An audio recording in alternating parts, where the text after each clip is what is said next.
What's going on YouTube? I am the Alphonsus of Team Gradelock, and we are going to be doing a deck profile with our friend Toni. It's going to be a profile on Vanquisher, and it's not the standard Vanquisher build, but without further explaining, I'm going to let Toni explain that. So take it away, Toni. Alright guys, how you doing? So I've been playing Vanquisher now for about maybe a year, 8 months to a year, pretty consistently, and as far as I've found is that Thunderstrike, as it stands right now, is a very weak mechanic, and for the most part is not, as I said, very good. So I built my deck a little differently than most. It's primarily built to turtle up and take advantage of our new G-Guardian, P-Dragon, who is, in my opinion, absurd. So, without further ado, let's get started. First, you're going to do with the starter. We got Wild Run. He is the best, in my opinion, starter to play. It's better than Ascetic Dragon because Ascetic requires you to use other cards to make him good. Whereas Wild Run is just fine by himself. He will always get you Thunderstrike 1, and if you're lucky, he gets you the +5 bonus, which is his ability, which is Act, put it into the soul, give a continuous effect to one of your units, which is it gets +5k at Thunderstrike 2. When he goes into the soul, your opponent chooses a card in his drop zone and binds it. So let's get started on the zeros. We play 2, 6, 9 draw triggers. Why? Because we want to dig through the deck, love draw triggers on defense, and we need to get to our combo pieces, which you'll see in a minute is not very high. Your main combo pieces are mainly your heal triggers, though, right? Exactly. The main combo pieces are the heal triggers because heal triggers let you get to MP Dragon, which is what this whole deck is about. You get to sit and conserve on hand because you're not playing rear guards. Now, and before you go on, how many crits are you playing first? I am playing 3 crits. Yeah, show them real quick. Play the Vanquisher crit because it goes into the soul, draws his cards, keeps cards in hand. Solid. And we play the 1 Cray Elemental crit just because we want to be able to stride. And the reason that we're doing this, you'll see later. So the only thing I have is the question is that the main question that I think everybody is going to have. Playing 9 draw triggers, do you find it that you have hard times either guarding or just trying to kill your opponent in general? No, not really. And we'll explain that as we go further along. The primary reason why is because this is built to go to GB8 fairly quickly, and the reason that we want to go to GB8 is because our GB8 is not the greatest GB8, but it allows for really large numbers, which you can count on having maybe 1 or 2 of those attacks hit, because your opponent, it's too big for your opponent to guard. And lastly, we have 4 heal triggers, which is Meditate Drake Kid, which is his effect is if we call him for the special G Guardian, we countercharge 1 if we have 1 or less. We Soul Blast 1 if we have 1 or less face up damage. We can countercharge 1. It's probably the best. Effect that these heal triggers have is the countercharging one. In your standard Vanquisher build, he's very good because we need the countercharge. Because all of our units, for the most part, require us to counterblast to get some kind of bind effect. To gain advantage in general. Right. In this particular deck, you can run either one. I just run it because I run it. Doesn't really make a difference. It could be your generic kill trigger. It'd be fine. Now, your grade 1s. We run for Anastasia. Okay? Because it's Anastasia. We don't really care much about the other ones because she lets you countercharge. If there's another one in the drop, same as all the other ones, the same. So if the counter charge doesn't matter, as you said with this, have you ever thought about trying the perfect guards that can guard rear guards? Yeah, whatever. You can do that too. But for the most part, we literally do not care about rear guards in this deck. Then we got 4 Mighty Bolt because Mighty Bolt lets us stride fodder. SP. Yeah, they're all SP. Because I love this deck. So I went and got them all. So, we all know what he does on plays. You can reveal a grade 3, search for a Vanquisher, blah, or discard him. Or discard him for stride. Then, we play 8 vanillas. You said 8? 8 of them. All of the vanillas. Why? Because we want to conserve cards in our hand, because we're Narukami and we don't really have a draw engine. Hence, again, why we go back to the draw triggers, because any draw trigger we get on defense allows us to conserve our hand. Well, the main question I'm going to ask it because it's going to be the main question that most people are going to be asking. You run 9 draw triggers as well as 8Ks. I understand that you may not have the 10Ks to throw away for the people that will want to swing at you with the standard Vanguard with a 5K behind it, 7K. But I believe that the point of the 8Ks in your case is to not be slung at by the people who play their stride potters or any grade 1s down in general, just to defend yourself. Exactly. So this forces more commitment to the board. Okay. Let's might as well just talk about it now. Okay. We're gonna skip ahead just a little bit because this whole deck is built around this card. The Impede Dragon. The Impede Dragon. Impede Dragon, let's get this out of the way real quick. Impede Dragon says, on place, when it's in the Guardian Circle, you flip up a G-Guard. Your opponent chooses one of their rear guards and retires it. Retires it and then binds it. Then, if they have 2 or more cards, 2 or more rear guards than you do, they bind another card.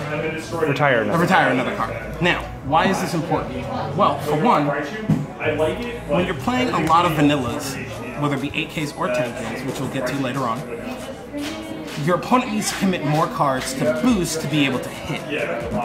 So the more rear guards they have in the field plays more to your strength anyway, because Impede Dragon is going to retire and bind them. And allows you for more defensive plays, because as we know, if you've seen Vanquisher, which we'll get to in a second, Vanquisher will allow you to get more power on defense. Now, let's go to the grade 2s. We play 3, 7 vanillas. Okay? We know what vanillas are. Again, goes back to the same point. You want your opponent to commit more cards to the field than you have to. Then, we play other grade 2s, such as this wonderful girl right here, which is Dragon Dancer Julia. Julia says, when she's on place in Vanguard or Vanguard, flip up the top card of your deck. If it's grade 2 or grade 1, you get the call to R. Why is this important? Because it allows you to, again, maintain cards in hand. That's what you want to do. So, if you play her at the grade 2, you play a 10K vanilla as your Vanguard, you play this on the rear guard, more odds than not, because we play so many grade 2s and so many grade 1s, you're going to be able to call it. More than half the deck is grade 2 or grade 1. Now, the last grade 2 that we play is Desert Gunner Joe. Kogan, the reason why we play him is because after G-Break 1 and Thunderstrike 2, which is not a problem for this deck to get between Vanquisher and Impede Dragon, he gets 10K extra shield on top of the 5K that he gets in the Guardian Circle. Now, that doesn't require him to intercept, it's just on place bonus 10K for Thunderstrike 2. And then we play the boss. We just play 4 Vanquishers. We always want to be on Vanquisher, so we only play Vanquisher. Now you may ask, oh well, you might get Gradelock, you can't get the 3, you can't find Vanquisher. Okay, fine. If you were paying attention before, we play 4, 6, plus 7 is 13 grade 2s. So we can play the grade 2 game and we play 16 grade 1s, so we can play the grade 2 or the grade 1 game because we play so many. We don't mind sitting on 2 because that means that our opponent isn't doing much either. We're good with it. Now, Vanquisher says, when you stride on top of him, counterblast 1, choose a unit in your opponent's front row, they retire and bind it. Good. But that's not what we're worried about with this deck. What we're worried about with this deck is his GB2, which is whenever your opponent retires a unit, they have Vanquisher gets plus 3K. So, and a crit, but that's not important. And a crit, but that's irrelevant at this point. So, when we were talking before about Impede Dragon, when you play him as your G Guardian, if you're at GB1, you flip up a copy, your opponent chooses one of their rear guards, retires it, and then binds it. Then, if they have 2 or more rear guards than you do, they choose another rear guard and retire it. That gives Vanquisher plus 6. Easy peasy, not a big deal. What that allows you to do is that he's going to get plus 6, go to 17, and then you plop him down on top of it, makes him a 32. That's why we play defensive plays. That's why we play all the grade 2s. That's why we play the 10Ks. That's why we play the 8Ks. We want our opponent to commit to board. If they don't commit to board, guess what? We're still keeping cards in hand. Now, because that +6 is going to last to the end of the turn, we're then using less cards again to guard with. So let's go into the strides. Well, like originally, like when they first came out, we play Voltage. Okay. Voltage is our first stride, and most likely will sometimes be our second stride. Why? Because he is in effect on hit. Your opponent retires one of their units and then binds 2 cards from the drop zone. We choose the cards we bind from the drop zone. Reason why this is important: he flips up a copy of himself. Phenomenal. So now we go to G break 2 on the first strike. Okay, that's primarily why he's there. Go to G break 2. Also, he gets the effect of GB3. All of your front row gets bonus plus 3K for every single card in your opponent's bind set. It's good. It comes up. Sometimes it doesn't. We don't really care. The turns where you could save that for after closer dragon is exactly pretty ridiculous. So like usually we go into him first stride. Then we go into this fine gentleman. Conquest. Conquest says act, flip a copy. Your opponent retires one of their cards in the front row. Then your front row gets plus 5K for every open front row that your opponent has. So plus 10K to the front in most cases. You stride on top of him, you bind one of their units, you flip up, you retire the other one, boom, front row gets plus 5K. Again, we're just using this to amp up the G-break. That's why he's there. And again, lets us conserve hand, because what we can do is stride into him, bind one of their units, then if you remember, we call Julia to one of the rear cards, we most likely hit a grade 2 or grade 1, call it to the other side, flip up, they both get plus 10K. Good, they're both hitting. So you have 17, you have either from as low as 16 to as high as 18 on the other side, and a 36K Vanguard. It works.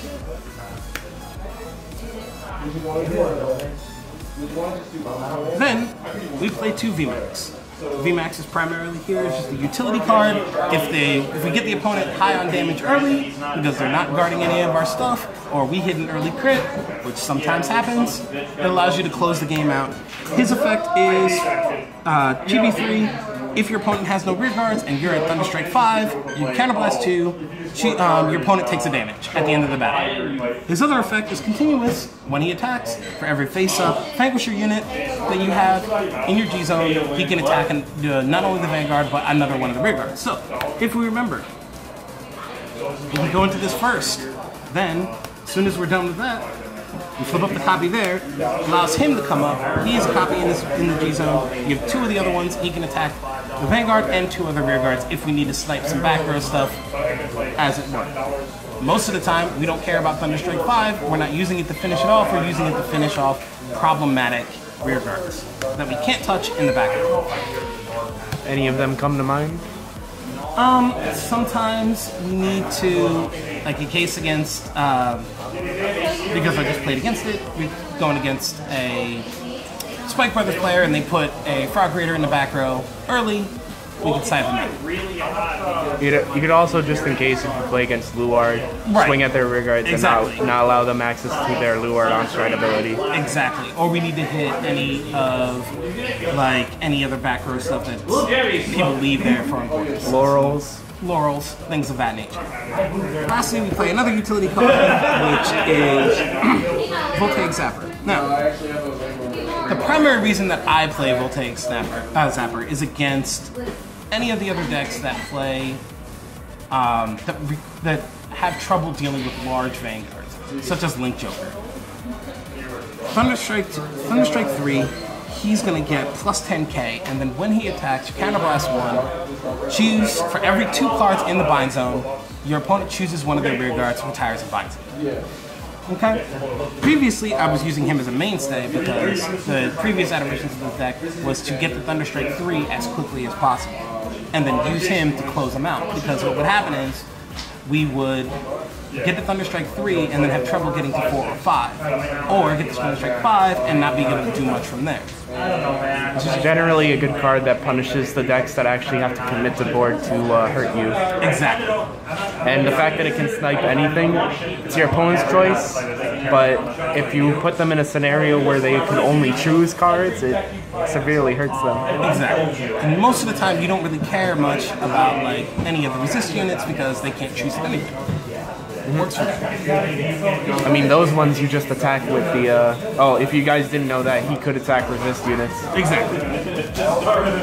Okay. But, you know, if you're going into him right now, Closure could also hit the resist units. Right.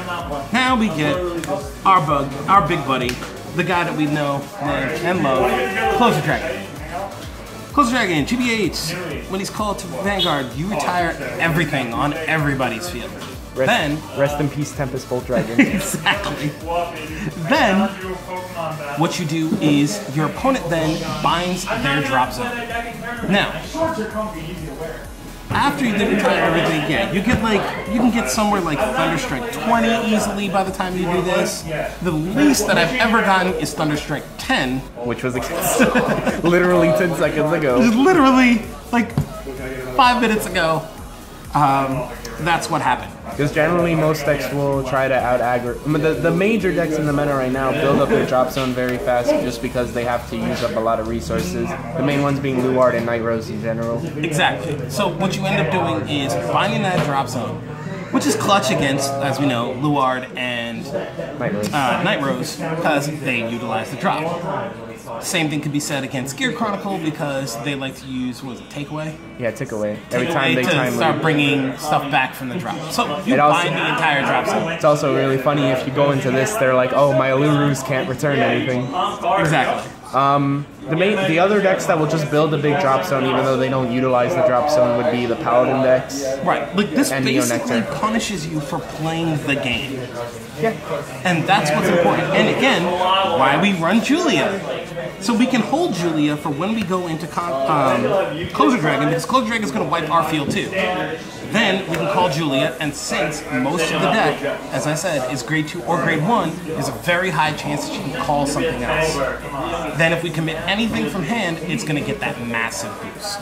We play 2 of them because, again, we're low on crits, so we might not kill them on the first one, but we'll either kill them on the second one, or definitely kill it on the Voltage. If we haven't used them already, we go into the second Voltage because Voltage then gives the front row +3 for every bound card. And if you have like 20 in the drop, 20 in the bind, that's like 60k. 60k to the front row. It's absurd sometimes. Oh, and he only gives 2k. To everybody. But it gives it to everybody. So it gives it to rear guards, it gives it to back row, he doesn't care. Which is why we run him at 2. Then we do our G Guardians. We play 2 of the MVP. MP Dragon. Exactly what Narukami needed. Exactly. So, as I said before, MP Dragon, this deck is built to abuse MP Dragon because we want to commit as little as possible while forcing our opponent to commit more. As we all know, G-Break 1, flip up a G Guardian, your opponent chooses one of your rear guards, binds it. Doesn't have to be the attacking one, what else? Then, if you have 2 or more than you do, they retire another one, giving Vanquisher that +3, the +6k that we need on defense all the time. The next one we play is 2 Bulwark. Bulwark is at Thunderstrike 3, he gets +10k. Then if you're at, then he's got really poor wording. I dislike him for this. Sorry. For every 4 cards bound, your opponent chooses at the end of the battle one of their rested rear guards and retires it. Again, as if you've played this deck before, you know that it is not very good, but it is there. And lastly, we play Vitra, because Vitra's Thunderstrike 1, it gets +5k. Again, these for the most part are fodder for these. Every now and then you'll do this first, then go into the Bulwark, and then go him into second to get rid of this. I mean, Bulwark is also good against the decks that just are not committing a board against you. You could just Right. T-Guard for an easy 10k shield if you're at Thunderstrike 3 already. Exactly. So And that's pretty much the deck. yeah, it's mainly built to be a very defensive and also grade 2 heavy. It can sustain itself in the grade 2 game before Right. it has to go into stride, which is what I think Vanquisher was lacking beforehand anyway. Exactly. So like the big card that Vanquisher needed was this, and I can't tell you how excited I am to see what they get in GBT12. I am hoping for anything that binds from the drop on place pre-GB. That's what I want. Probably not going to happen, but we can hope. I mean, you got a martial arts dragon, so We got martial arts, but martial arts is marginally okay at best. My problem with martial arts is that it, again, forces your opponent to commit to board. Your opponent needs to commit to board to attack you, but if we're not doing that, and if they don't do that, or don't see a reason to do that, it just becomes a dead card at that it's point. just there.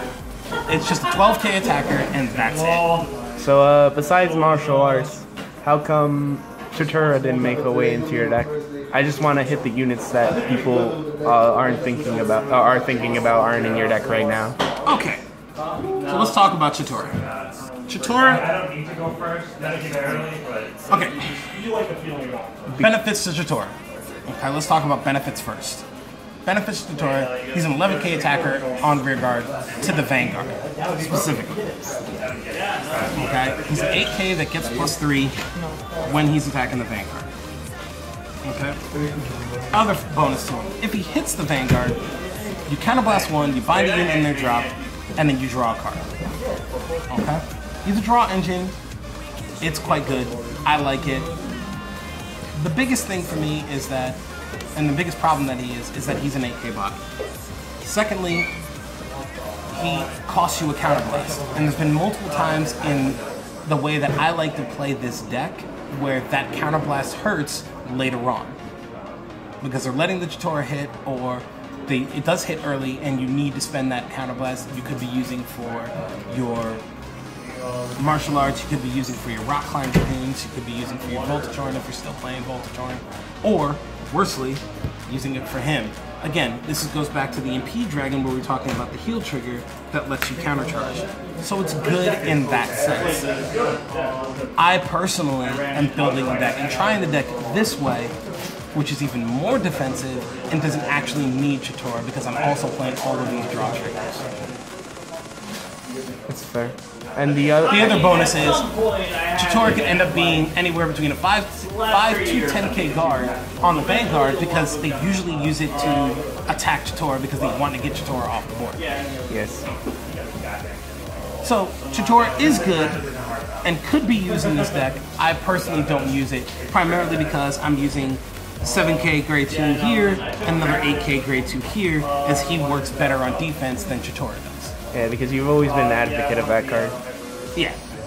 I discovered that card and have been loving it ever since because on anything for Thunderstrike 2, you play it here, your Vanguard is at 26. I mean, the best thing that you can do is impede Dragon the Vanguard and then guard it normally, but then when your opponent goes in to attack you with 31, you're like, okay, 32. Yep. It's stuff like that. That's why Because that 1k is making a difference. And the other big one, and we have talked about this, I understand why we don't run it anymore, but why don't we run Mighty Bolt Dragoon anymore? Oh, our Chain Bolt, you mean? I'm sorry, yes, Chain Bolt Dragoon. Okay. So, Chain Bolt Dragoon, while on defense, is quite strong. Okay. Being able to, whenever you retire one of your opponent's units, they choose one of their units, binds it in the drop zone and binds it, and then you can choose any unit and give it plus 2k. It's good when it's let's say you've got Chain Bolt here, he's behind the Vanguard, or anywhere on the board, and a UMP Dragon, they retire a unit, they bind another unit, you give plus 3 here, and then Chain Bolt gives him another plus 2k. Okay? It's good. Like, it is good. Not gonna deny it. However, I've been thoroughly enjoying these 8Ks as just a different style. The problem with him is it's only really good on defense because most of the time, if your opponent's playing against you, they're not going to leave you front row rear guards for him to bind, which then means that you need to use other cards to do it, such as Rock Climb Dragoon. So you need to spend another Counterblast and a Soul Blast to get your Chain Bolt to go off, or you need to use Voltage Horn Dragon to then Counterblast and then to get another unit off, to get the bind off. Or you need to use, it's primarily those two cards to get that off. Or you'd use something like Conquest? Like Conquest or Voltaic, or you need this to hit to get Chain Bolt to go off, or you need this to happen to get Chain Bolt off. So primarily Chain Bolt's getting his biggest heavy lifting on defense. So he's just sitting there, but you need to commit other rear guards to then lessen the value of this, which is why I don't play it. Any other questions? No, that's generally it. That's most of the cards that people are playing right now. That Fatane. Because you run 10k vanillas and you generally can just make a 16k line and you know retain your hand value. Right. Why don't you play the Fatane? And you're not using your soul at all either. Right. Like this deck uses almost no resources whatsoever. It doesn't care about Counterblast. It doesn't care about soul. That's part of the reason why I built it the way it is. Now, Fatane is a 6k, and yeah, she's good. But at most, if I were going to add her into this deck, I'd run her at 2. Because I only really want to play her after I played the Closer Dragon to increase my hand. But Julia does that without any commitment whatsoever. So after I go into Closer Dragon and the board is wiped, sure, then it makes sense to play a Fatane, Soul Blast 1, draw a card, get another rear guard using it. Cool, fine. She does the same thing. But she does this without requiring Thunderstrike or anything. She can do it at grade 2 if you want to. I've done it so much whereas it's been grade 3, I played, as I said earlier, we play, you do the Conquest play. You go into Conquest, and then you play the Julia, get another grade 2 or another grade 1, then call this. Still works just fine. Because people didn't know, probably should have said that before. You have to flip after you have your board established. You have to flip after you have your board because it counts, it checks those bonuses to the rear guard checks as soon as when you do it. Yeah. Okay. Now, that's pretty much it. Yeah, that hit most of the cards that people would have found controversial to not run in the deck. Yeah. But Julia has been working out very well. Which I would understand from the 4 grade 3 lineup. Right. It's mainly just meant to be more sustainable at grade 2, and then just try to turtle up until you can get into your GBA turn. Exactly. So it's all made. The entire deck is made to survive. That's it. You survive till game 2, so you can get the GB8, or you can rush them if you need to and just sit on grade 2. Because even if you have problems struggle striding, the draw triggers make up for it, as well as Julia, if she goes off, she replaces the card that you would have had to use for the stride fodder anyway, because you're not trying to, you know, use up a lot of cards to actually call to the board anyway. Exactly. But that would be it, you two.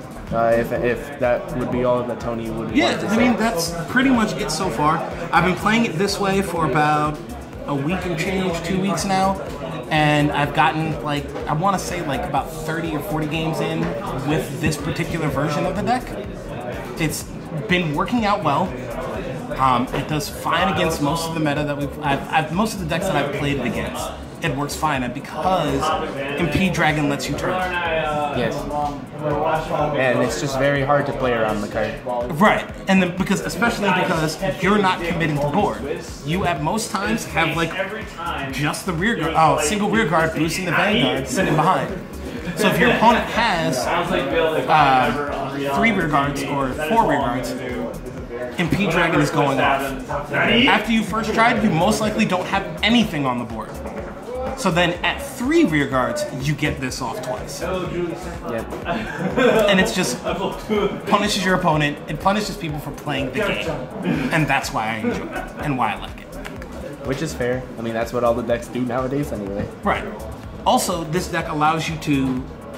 The other good thing that I like about this, from like the subtle nuances from the deck, is it allows you to mulligan aggressively. If you see the grade 3, but you don't see an 8K grade 1, or a grade 1 that you want to run, throw it back into the deck. You don't care. The original is playing too. Literally just don't care. Because you can get rid of everything that's in your hand, and then shuffle up, and then turtle up. So that's basically it, guys. That's the deck I've been running. I've been enjoying it a lot, and I recommend you guys to give it a try. Let me know what you think. Alright, thank you for watching, guys, and I hope you enjoyed this Vanquisher deck profile from Toni. It's generally very different from most of the other Vanquisher builds that you may see, considering it's semi-stride reliant and it's also a very defensive version. But if it works, then you just have to see for yourself and work out the kinks yourselves. If you don't like it, you just fit it to how you would like to play it. But if that's it, I hope you guys enjoyed, and if you would do so kindly, hit the subscribe and like button. It would be greatly appreciated. I hope you guys have a good day, and peace out. Thanks, guys.